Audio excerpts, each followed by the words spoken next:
First of all, like always, I want to thank you guys for coming out and covering Penn State football. I also want to thank the fans that showed up and supported us. Big game, big win. So the fans that came back into town, the students that came back into town over Thanksgiving break to support us, we really appreciate that. Overall, obviously, the game did not start the way we'd like it to start. Very, very sloppy on offense and defense. But after that, from that point on, very pleased. We won the takeaway battle, 3 turnovers. And to be honest with you, really 5 turnovers because we had 2 fourth-down stops as well. I kind of look at them as turnovers as well. Explosive play battle, we won that. The third down battle, we won that. The sack battle, we won that. The field position battle, we won that. The penalty battle, we did not. Got to get those things cleaned up. And then the middle 8, we won that. So, talk about statistics that we talk about being important and impactful in college football. We did a great job with those things. But overall, we found a way to get another win. If you study college football, not just Penn State, if you study college football, it's hard to win consistently.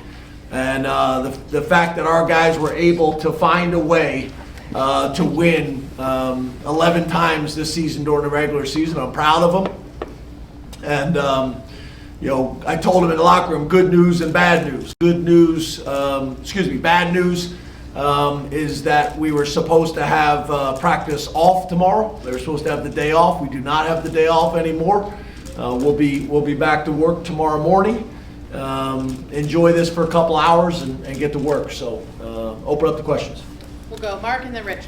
James, when you heard the results of the Ohio State game, does that change anything at all about your preparation or the way you approached the game, or is it same old, same old? No, we had to find a way to beat Maryland, and we had to find a way to get better.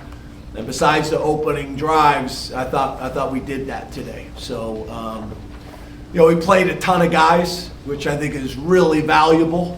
Our 3s and 4s against their 1s, they kept their 1s in the entire game, and our 3s and 4s were able to get in there and get really good work, which will be important for their development. Probably not as clean as we'd like it to be, but that was really good work. Rich and then Johnny. James, when did you find out about the result of the Michigan-Ohio State game, and did you say anything to the team before they took the field? No, I didn't. We knew, but I didn't say anything to the team. Actually, I did the opposite. I said Maryland, Maryland, Maryland, Maryland, Maryland, Maryland, Maryland, Maryland, Maryland, because I think a lot of people were aware of it, and I was trying to keep us focused. And maybe that's why the game started out the way the game started, but you got to control the things that you can control, and the things outside of Beaver Stadium are not in our control. So we needed to win and play well. A lot of eyes watching these games, looking at the statistics. All those things are important. We're fighting to keep this family together as long as we possibly can. Wins do that. Statistics do that. How it looks, all those things matter. So, we were going to play for 4 quarters and fight till the end, and do everything we had to do to put ourselves in the best position to continue the season as long as possible, and also be seeded as high as possible. Johnny, then Pickle. James C. Wright. Can you explain the emotions of the alma mater after the game, the scene after the game? And I saw you interact with some seniors, with the Big Ten title game upcoming. Just everything that went into that. Yeah, I'm not sure about that. I mean, it was a win on senior day, which is always emotional for me. K-Tron, he's the one guy, like he won't kind of let me slide. I got emotional at breakfast this morning talking to the guys, and K-Tron doesn't like that a whole lot. He gives me a hard time anytime I get emotional. But senior day is an emotional day for me. You're with these guys, with 4 years, with COVID, some guys 5 years, 6 years, good and bad. I'm a coach that I love them hard, but I also coach them hard, and I hold them accountable. and it's not always puppies and rainbows. So, to think about some of the journeys I've been on with these guys, it's a lot. So I'm proud of them, but it's an emotional day in general. And then on top of that, an opportunity to go to Indianapolis and play in the Big Ten championship game, pretty cool. So, I'd be emotional either way, but that's kind of like a little bit of a cherry on top, Pickle, then Andrew. Coach, right in front of you. Tyser Denmark called the touchdown there at the end of the game. What has his progress been like this season, and what do you think that play specifically can do for him moving into the postseason? Yeah, he's a talented guy. He's a talented guy. He's a confident guy, and he's a tough guy, which we put a premium on toughness in our program. And that guy has all those qualities. He continues to get better. We're going to need him more and more here in the in the postseason, but I'm proud of him. He can be a punt returner for us. He can be a slot receiver. I think he can also play Z. But he's a young, talented player that we're excited about his future. So pretty cool for him to get that touchdown, and good for the 3s and 4s again against their 1s to have some success. Andrew, then Jared. Coach, back here, up the camera. Back. Hey, you talk about growth a lot, right, and growing each week. What does it say to you at the beginning of the season? People were more critical about the defense, but at the end of the season here, the defense really flipped the page and really carried you guys late in the year. What does that say about their growth from week 1 to Who's people? a lot of us sitting here in the room? Oh, because I was about to say, I was going to give you guys a soundbite. I was going to say, I could give a, but I'm not going to still do do it. that. But I'd love to do that. God, I'd love to do that one day.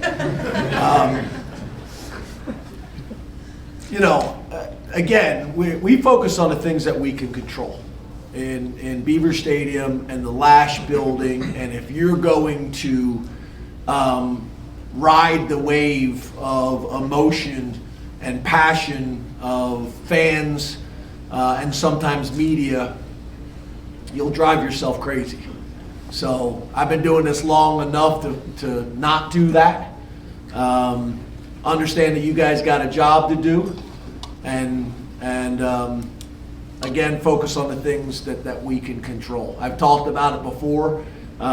We got a history here on the defensive side of the ball. We've had it for a long time, way before my time. Every defensive coordinator I've had since I've been here is finished in the top 10. Their defenses pretty consistently in the top 10, a lot in the top 5. That's a credit to those men and their leadership. It's also a credit to how we operate and how we do things. I think it's telling about the culture of the program. We're playing really well on offense, defense, and special teams. We got to get our field goal protection cleaned up. Had some moving parts in there, some new guys with some injuries, and that wasn't good enough again today, but overall, pretty darn good. I think Barker's kind of a quiet story. No one wants to talk about the field goal kicker until he misses something, and he's been really good for us since taking over that spot. Jared, then Tyler. Hey, Coach Franklin, to your left. Hey, Jared. I know you might end up sounding like a broken record with this question again, but I think his play warrants that.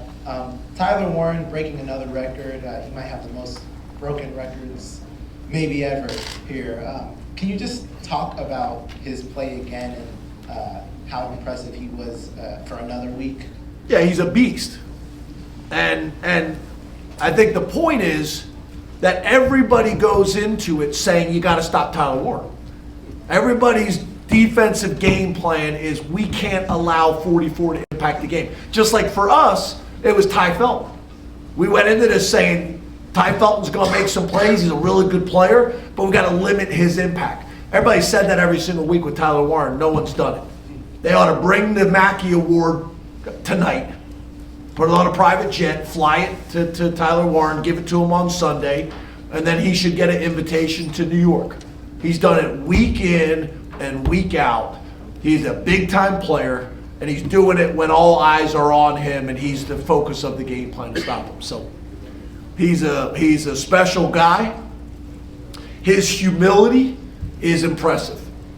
Yeah, you guys ask him questions. Every question he gets, it's an opportunity for him to turn the attention to his teammates. He's a stud. He's a stud. I'm going to try to convince his parents. I'm going to send them to one of them romantic vacations up in the Poconos and try to get the parents to have more. I don't know if that'll happen. Last two, Tyler, then Neil. Thanks, James. I'm trying to follow that one up. When you look at this team coming off the loss earlier this month, 4 games ahead, the way you finished this month in November in those matchups in Big Ten play, additionally kind of juggling some of those injury issues, what did you learn about this particular program, this squad right now, over the course of this month to earn yourselves opportunities in December? Yeah, what I don't think a lot of people understand, except for people that really study the game, like you guys and NFL people and college coaches, it's hard. You know, especially with the expansion of these conferences.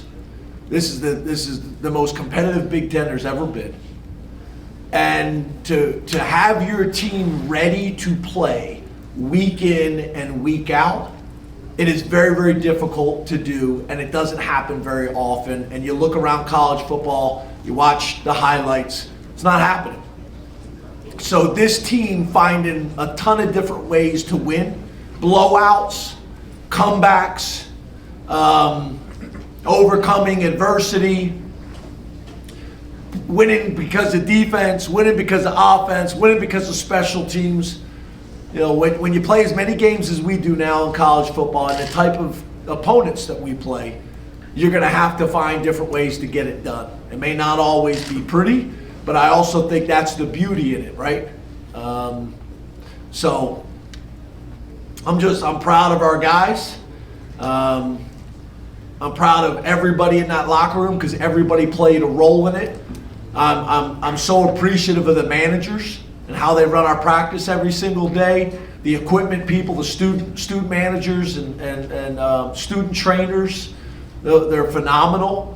The D squad has been great all year long. The grounds people that, you know, we got new sod in the stadium. Our grass was phenomenal for this time of year in this part of the country.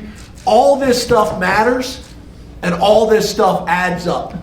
Pat Kraft and his leadership willing to fight for our program, which that hasn't happened in the past. Neely Bendapudi has been phenomenal. Michael Wade Smith, Matt Schuyler, and now Kleppinger. Everybody deserves credit because you don't win 11 games in this type of conference, you know, without everybody playing a role. Even you guys, all the positive articles you guys write, it's all impactful. It all adds up, and we appreciate it. So, thank you. Last question to Neil. Yeah, good timing. Oh my James. God. It didn't look like it was the smoothest post-game handshake. Is that the statistics and their ones still in there, or can you explain that last touchdown? Yeah, I get it, right? At the end of the game, we throw a touchdown. I get it. But a couple things I will say. My job is to put the 3s and 4s in the game. But when the 3s and 4s get to go in the game, they get to play football. Those guys deserve to play football. Your 1s are in the game. You were trying to score. We're trying to score. On top of that, you're playing cover 0. If you don't want, play cover 2. So I'm good with it. And on top of that, there's also a change in college football. We are trying to play as long as we can, make the playoffs, and be seeded as high as possible. And scoring as many points and a point differential matters. All that matters. And if you don't get that, it's really not my problem. So, W, 1-0. I'm good with it. Anybody that's not, that's their problem. Thank you, Coach. Thank you.